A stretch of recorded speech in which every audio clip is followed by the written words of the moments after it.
اور اگر اس سے انکار کیا تو تم پر مجوس کا بھی بار گناہ ہوگا۔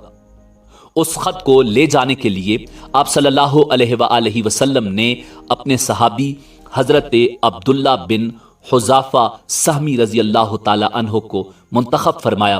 انہوں نے وہ خط بحرین کے سربراہ کے حوالے کیا۔ ناظرین، یہ معلوم نہیں کہ بحرین کے سربراہ نے وہ خط اپنے کسی آدمی کے ذریعے کسریٰ کے پاس بھیجا یا خود حضرت عبداللہ ابن حذافہ سہمی رضی اللہ تعالی عنہ کو روانہ کیا۔ بہرحال جب وہ خط کسریٰ کو پڑھ کر سنایا گیا تو اس نے نعوذ باللہ حضور نبی کریم صلی اللہ علیہ وآلہ وسلم کا بھیجا گیا خط چاک کر دیا اور خط کے ٹکڑے ٹکڑے کر دیے اور نہایت متکبرانہ انداز میں بولا، میری رعایا میں سے ایک حقیر غلام اپنا نام مجھ سے پہلے لکھتا ہے، نعوذ باللہ۔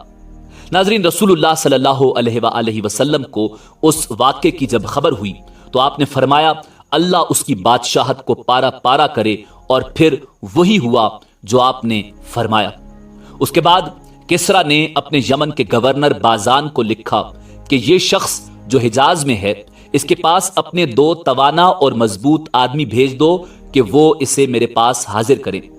یمن کے گورنر بازان نے اس کے حکم کی تعمیل کرتے ہوئے 2 آدمی منتخب کیے اور انہیں ایک خط دے کر رسول کائنات امام الانبیاء جناب محمد الرسول اللہ صلی اللہ علیہ وآلہ وسلم کے پاس روانہ کیا، جس میں آپ کو یہ حکم دیا گیا تھا کہ ان کے ساتھ کسریٰ کے پاس حاضر ہو جائیں۔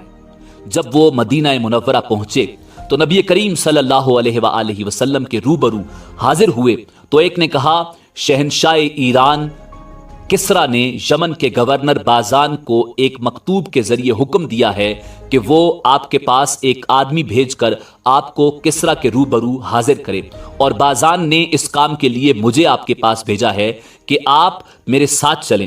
ساتھ ہی دونوں نے دھمکی آمیز باتیں بھی کہیں۔ آپ صلی اللہ علیہ وآلہ وسلم نے انہیں حکم دیا کہ کل ملاقات کریں۔ ادھر عین اسی وقت جب کہ مدینہ منورہ میں یہ دلچسپ مہم درپیش تھی، خود خسرو پرویز کے گھرانے کے اندر ہی سے اس کے خلاف بغاوت اٹھی، جس کے نتیجے میں قیصر کی فوج کے ہاتھوں فارسی فوجوں کی پے درپیش شکست کے بعد اب خسرو کا سگا بیٹا شرویہ اپنے باپ کو قتل کر کے خود بادشاہ بن بیٹھا تھا۔ ناظرین، رسول اللہ صلی اللہ علیہ وآلہ وسلم کو اس واقعے کا علم ہوا اور اللہ رب العزت نے وحی کے ذریعے حضور صلی اللہ علیہ وآلہ وسلم کو خبر سنائی۔ چنانچہ جب صبح ہوئی اور دونوں فارسی نمائندے حاضر ہوئے تو آپ نے انہیں اس واقعے کی خبر دی۔ ان دونوں نے کہا کہ یہ آپ کیا کہہ رہے ہیں؟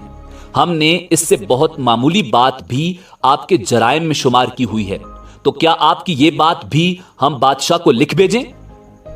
آپ صلی اللہ علیہ وآلہ وسلم نے فرمایا، ہاں، اسے میری اس بات کی خبر کر دو اور اس سے یہ بھی کہہ دو کہ میرا دین اور میری حکومت وہاں تک پہنچ کر رہے گی جہاں تک کسریٰ پہنچ چکا ہے، بلکہ اس سے بھی آگے بڑھتے ہوئے اس جگہ جا کر رکے گی جس سے آگے اونٹ اور گھوڑے کے قدم جا ہی نہیں سکتے۔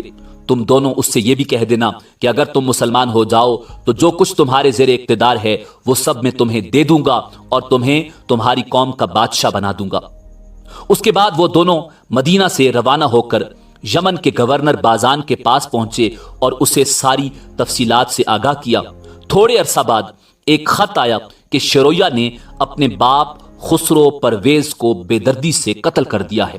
شرویہ نے اپنے اس خط میں یہ بھی ہدایت کی تھی کہ جس شخص کے بارے میں میرے والد نے تمہیں لکھا تھا اسے تا حکم ثانی کوئی تکلیف نہ پہنچانا۔ ناظرین، اس واقعے کی وجہ سے یمن کا گورنر بازان اور اس کے فارسی رفقا جو یمن میں موجود تھے سب مسلمان ہو گئے، اور خسرو پرویز کو اپنے سگے بیٹے نے انتہائی بے دردی سے قتل کر دیا اور وہ اپنے عبرتناک انجام کو پہنچا، اور یوں حضور نبی کریم صلی اللہ علیہ وآلہ وسلم کے نامہ مبارک کے ٹکڑے ٹکڑے کرنے والے بدبخت کی سلطنت کے ٹکڑے ٹکڑے ہو گئے۔ ناظرین، اسی امید کے ساتھ اجازت دیجیے کہ آپ کو ہماری ویڈیو پسند آئی ہوگی۔ ملتے ہیں بہت جلد ایک نئی تاریخی، تحقیقی اور معلوماتی ویڈیو کے ساتھ۔ دیکھتے رہیے info@adil۔ اللہ رب العزت آپ کا حامی و ناصر ہو۔